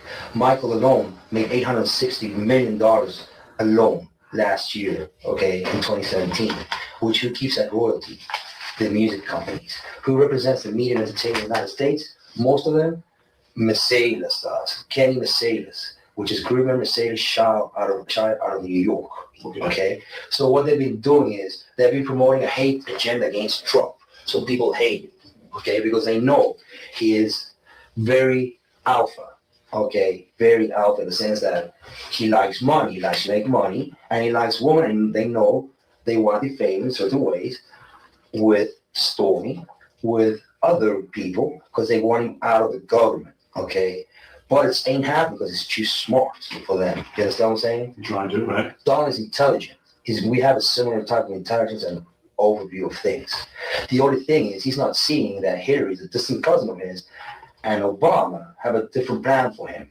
You understand? No offense with Obama. I love each and every American, but he was part of that 9/11 agenda. He's a CIA agent, an ex-CIA agent. That's why there's so much identity issues with Obama. Who knows his real name? They say he was born in Indonesia and he's also born in Hawaii. Nobody knows. Why? Because he's an ex-CIA agent. Okay. Basically, Osama bin Laden never existed. It was a creation of the CIA, and it was Obama in a cave talking shit and looking like an Arab. And then they bombed the Twin Towers. Okay? So my problem is I'm here to expose each and single one of them to the American public for the crimes committed on September 11th, 2001, and therefore. Okay? Now tell me though how all of that led up to Thursday night, Friday morning. Well, I've been trying. My settlement put me in a box. Basically, I couldn't talk because I was already sued. So I let it be, but they've been following me, and they've had, Mark Geragos has had the FBI on me, has had other agencies looking at me and spying on me, okay, because they want to set me up as an extortionist, like if I was extorting Sean for money. It's wrong. Basically, what happened is Diddy and Ross, which are good buddies. Okay, they're gay. Who? Both Diddy and Ross and Khaled. They're all gay. Okay? DJ Khaled, Rick Ross, and P. Diddy? Yeah. They're all gay? Yeah. Gotcha. All right. Khaled is a Hamas supporter. Okay. Who supporter? Hamas. Hamas. Yeah. Sorry, I said the wrong. No. Hamas supporter. Okay. Right. Basically, he's Arab, Palestinian. Okay. The Ciroc agenda. Okay, is basically binge drinking poured out on a yacht. They promote binge drinking and drugs. Gotcha. The hip hop agenda was laid out by Obama during his last presidencies purposely. That's why they had Tupac killed. Because when they kill them, you gain fame. When your record sales go up, and then people listen to your lyrics and everything, and then you become famous. Okay, that's how they do it. All right. Tupac's still alive. Yeah. He's in Cuba. Basically, what happens is following. The hip hop agenda is an agenda to move drugs all over the United States. You need to involve DEA. They move all the dope. Okay, all the dope on private jets, which don't get screened by customs, by the inside the United States. Okay, they move what's called high grade powder MDMA. They move cocaine and they move liquid cocaine in the bottles too. Okay, so they put the liquid cocaine in the bottles and they move it. I've seen the liquid cocaine. I've drank it myself. Having sex with Diddy and Cassie. Okay, it's not good. He drinks it all the time. All right, he calls it Gigi. That's liquid cocaine. All right. How do I know there's a conspiracy against Trump? Because it's in the Illuminati card deck. He should look at it for himself. But let me bring it back to Thursday night, Friday morning. Sure. I mean, how did all of this? I think I better understand what you're saying. But what I want to know is how did that prompt you? How did that make you do what you did that night? Well, we're getting to a point that his assassination is coming. Okay, because it's an agenda they're perpetrating on the media and the news. Example, Madonna is a client of Mercedes, Ben Mercedes. He has her go on public TV and say, "Oh, someone should." I thought so many times of going up and blowing up the White House. Gotcha. Okay, they give her that little message. That little message is Hillary's message. Okay, because Hillary sent it to Gary Ross. And Gary Ross gave it to Mercedes, and they give it to Gotcha. the dog. Okay, now I get all that. you're gonna need an internet, so I can show you. If I show you the website, you're just gonna go like, "Oh fuck." All right. Help me understand you. How old are you? I'm 42. I've been through all my life. I've had a great life. I've settled $4.125 million with Diddy. Okay, because he's scared that I was exposed. I don't want to talk about Diddy right now. I want to talk about you. Help me understand you. I mean, who? I don't. Obviously, we never met. I know. I don't know you from Adam's Cat. Just said that Diddy is scared he's gonna talk, so Diddy settled with him for $5,000. He got a settlement from Diddy for $5,000. And I showed y'all right before I pulled up this clip a little NDA that he signed for that settlement to not to talk. But he's still talking. That's Johnny the Oddi. He's still talking because he's talking to them about the, I guess he's saying because I'm talking to the police, it's okay. But anyway, yeah, because Diddy is afraid that he may talk. And that's one reason I believe, in my opinion, that he can't get out of jail. Because allegedly, Diddy, in my opinion, got strings that he's pulling to keep this man behind bars. We'll get back to the Hey, I event. got like 30 years ago. So I'm good. Where are you from? I was born in South Africa. What town? What city? Newcastle, the Valley of 1,000 Hills. I'm from Zululand. I'm what you call a Zulu. Okay. I was born there, and then my parents were Latin descent from Argentina. They escaped the military dictatorship in Argentina. Pinochet, all that? No, the Argentina one. Yeah, my Pinochet was a Chilean one. But Okay. I can't remember, it was like a military dictatorship. I can't remember the names. All right. How many years did you stay in South Africa? 12 years in South Africa, and I stayed 12 years in Argentina, and then I came here to the United States, and I've been here 20 years since. Okay. 18 years.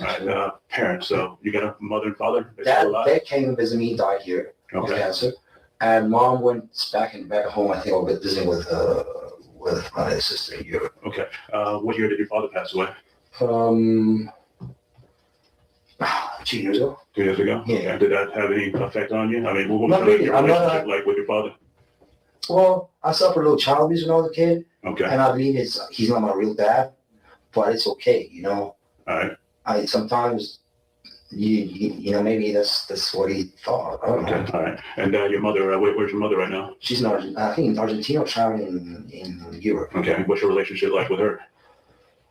Distant, but distant but nice. All right. Well, any brothers, any sisters? Yeah, both. Also distant but nice. Okay. They both in Argentina. Well, my brother's in Argentina, my sister's in Europe with my mother. Oh, so you don't have family in the United States? Yeah. Just my dog Bubbles. My Just your sister. dog? Yeah. Okay. All right.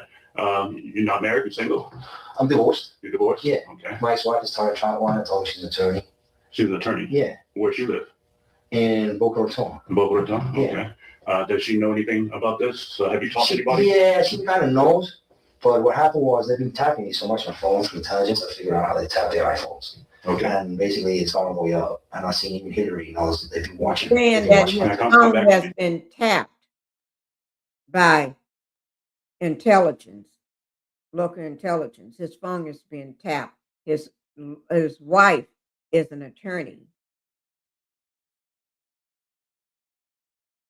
So, yeah. We'll get back into that in just a minute. Let's just stay with your family members and everything. Sure. I'm just wondering if you talked to your ex-wife or anybody. I thought no about what happened about this. Yeah. No, this was only me. It was premeditated to give a message to the American public, a wake-up call. It's called a wake-up call. It's like when somebody rings a bell for Americans to wake up. Americans like you, like me, like all of us here. You said premeditated, so you thought about this. You thought this through. Yeah. How long have you been thinking about it? It's easy. That's like help me understand. I don't. Well, really, when you say premeditated, you must have been thinking about it for a while. How long have you been thinking about doing what you did? Well, when I say premeditated, it means that I went and did it on myself. That's all. And I didn't think about it like for a month. Okay. I didn't plan it for a month. Okay. When you say premeditated, I thought maybe you planned it out. Like I ran my own personal investigation, which I figured out myself that this is going on, and we still having issues of corruption at the highest place in our government. I get that. Now, when you say you did your own investigation, what'd you do? Basically, out of all the times I went and saw the attorneys, I did my research online, and I found out the whole puzzle of their organization. Okay. All right. So you didn't tell, well, before I ask that question, so you have an ex-wife, you got a girlfriend, you got anybody that you talk to? I'm trying to understand if you got somebody that you interact with on a daily basis. Yes, I have a good friend, a breakfast buddy. His name is Luis David Gonzalez, and we go to the gym every day. He has nothing to do with what happened Thursday. Though he's a witness, he's gotten shot at by them, and he's a witness that Ross came and threatened me at my house post-settlement. After we settled, Diddy sent Ross, and I asked him to go see if that was Ross and confirm his identity. So Gonzalez, he can back up what you're saying about P. Diddy and Ross and all that? Okay, all right. And you said Gonzalez didn't know anything about what you did? You didn't talk to him before? Nothing. He knows nothing. He was actually worried about me. He's like, hey, what's up? And I told him, look, man, what's happening is he's trying to cool things down, but then the feds have been harassing him. The feds. They have a big file of me like this. Since because P. Diddy and Mark Garagos have been trying to set me up and lock me up as an extortionist, asking for money. It was not so. My settlement was breached, and my settlement terms is one was called peaceful enjoyment. That means that if I went to your house or I did something, you'd actually pay me the full amount. I get all that. So I've been going through that since like 2012. So. All right, and Gonzalez knows about that. You talked to him about that kind of stuff. I talked to him alone because he's the only one that knows since the beginning. And then my ex-wife, she knows she saw the contract. She has a contract, a picture of a contract. Tony Trama. You need to call her and ask her for a copy of the settlement agreement. Okay, all right. Where do you live at? Where's your house? Or really close. Unit 177, just down the road from Trump's. You see, I want you to live close to Trump because I know they don't like being close to Trump. You understand what I'm saying? They don't like that.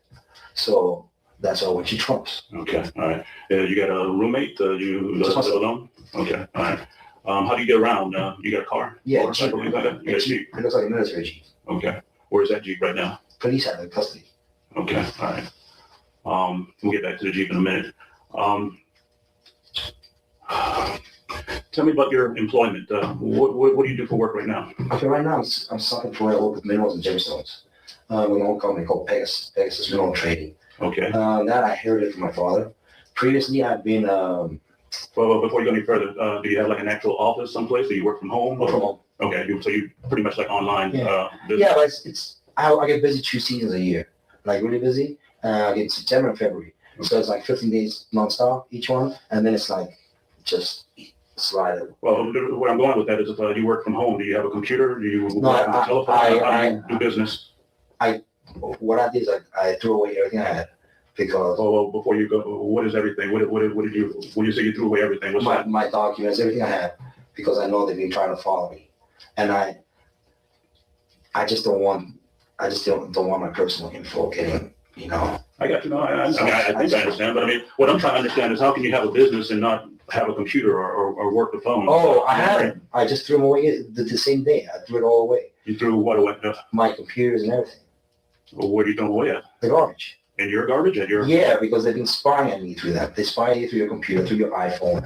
They spy you through your TV screen, the cameras. Even if they off, they manage to do it. It's called intelligence. The CIA is available, can do anything. Let me make sure I understand you now. Now, when you say you throw them away, you throw them into like a dumpster, or did you just throw them away in your trash can? In my and you trash throw them can. away in the dumpster? In my trash can. Okay. Well, exactly what was it? Just like one computer? Not everything. My documents, the cell agreement, my computer, everything. Actually, the TV, everything that had been surveilling me on, I took it off because I wanted them to be in the dark. Okay. Because they've been watching me. So now they kind of freaked out. They got spooked out. But it needed to be done. And Donald needs to do his presidency correct. And he needs to know that these people are running him into the ground, running the country to the ground. All right, we're going to come back to that. I'm not done with that, but again, I'm trying to help you and I'm trying to understand you, your daily routines, your business, that kind of stuff. But I'm very different than you. I'm very intelligent. Okay. We all are very intelligent. I can see that, yeah. The thing is, you've been fed the wrong foods and medicines which blind you, okay? Most of the pharmaceutical industry is bogus, okay? I agree with you there. I can tell you right now, they have you popping pills and they poison you slowly so you die, okay? That's the truth. You don't need any medicine. You're strong. You understand what I'm saying? Right. Your body is called, the only way to come out now is called immunotherapy. That's all you need. Vitamins, immunotherapy. That's all you need. All right. About my work ethics. Okay, previous places I've worked at. In the United States. Well, do you want to know all of them, or as much as you can tell me? Help me understand. You said you work for Pegasus right now, right? But you threw away all your stuff. Yeah, because it's a family business. It's really simple. It's just like I just need to use Square Cash. Let's go back. What did you do before Pegasus? I worked. I took a break off doing the settlement, did my research. I took care of my dad. He had died. Before that, I did real estate investments with Section 8 properties, but I was started getting harassed. So, because they threatened to sue me, I sold the properties. Before that, I worked for RG Electronics. I was the top producer, the top salesman of TVs in 2012, in the last quarter. Before that, I worked for a company called MA Labs, out of Doral here in 87. They computer components manufacturers. Before that, I worked for SMT of America, which is Micron out of Idaho. They semiconductor artificial memory chips, DDR memory basically. Before that, I worked as a self-employed trading electronics South America. Before that, I came here as an internship as an accounting manager for the Pier House Resort in Key West, Florida. Okay, all right. So pretty much all those jobs were in South Florida, in Miami area. I was staying. Okay. Where do you go? You college? You go? I went to University of Salvador, which is the same school as the Pope we have right now. I studied travel industry management, business and travel industry management. But then I went into the electronic sector. Okay, all right. That's what's been growing. Okay, all right. Now, Do you have anybody that you can think of that you used to work with that you trust? Anybody, any former coworkers? Anybody that you would reach out to if you ever needed help at any of those jobs? No. No. Okay. I'm pretty self-confident. I mean, I have my head on my shoulders and I know what I'm doing. Okay, all right. And I mean, I know you all think this is bogus, or you may not yet understand it. But look, I got 3 bullet holes. I got you. I did this for the country. Trust me, I feel great. Okay. And I'll do it any day because at least I avoid a president getting shot, and at least I avoid other dummies trying to fuck up our country. Excuse my language. No, you're good, man. And my people, because my Americans are my people. Okay. I have issues with when people mess around with my people. All right, tell me. All right, let's go back to Thursday night, Friday morning. Before you did what you did, well, what was your state of mind? I mean, what were you thinking? Cool as ice. I went there. I knew what I was doing.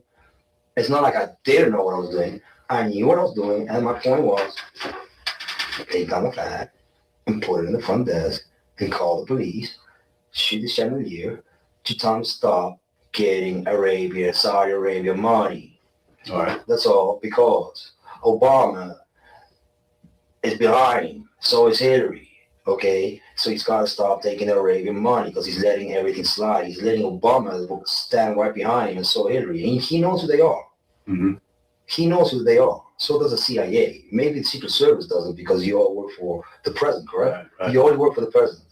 Correct? Some other people, but mainly the president, right? Exactly. So the problem is you're his circle, the CIA, and then are a different circle. Well, let me rephrase that. We don't work for him. We provide a service to protect him. Exactly. That's why I want you to talk, and I would like this to be told to Donald Trump. Tell him I'm a supporter of him. I love him. I don't hate him. I know what his issues are. He has an issue right now with him that's bugging him a lot. It's called Stormy Daniels, right? Mm-hmm. Why is it bugging him so much? Why is he lying to people? Why is Donald lying to people about Stormy? And how does that make you feel personally? I know the truth. I think it's a dummy situation. I think he should put his pants up and explain to the American people what's the problem. He's trying to say, why do the orange-haired man lie so much? Why do he lie to the people? Why do he lie? He's calling it out. Stormy was sent by Geragos Giovanni. Okay, they know each other because I know Christopher's been talking to Geragos for years. They've been doing, my attorneys here, Miss Laura, they've been doing business. They've been getting referrals for years after I cut the deal with Diddy.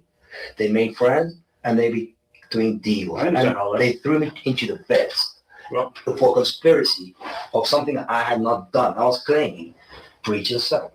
Now, the way the Stormy is, it works as the following. Donald has an issue. His doctor prescribing Propecia. You know what Propecia is? It's the skin or the hair? Hair growth thing. Right. Okay? So basically what happens when you take Propecia, your dick goes limp. But limp because you're taking Propecia. He has air issues. His doctor, birthday, slipped the Propecia out. Okay? So for him, Stormy's story is bad news because it's embarrassing. That's why he's going crazy with that. It's not that he's lying to the American people. He's embarrassed about Stormy's situation, okay? He paid her, and she's coming back with some bullshit stories, okay? Trying to expose and defame the president. So he falls into that. Okay, that's it, guys.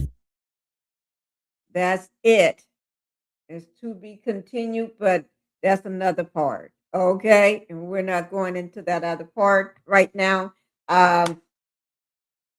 This is, I just want to show you all a picture of Jonathan Oddi. This is Jonathan Oddi.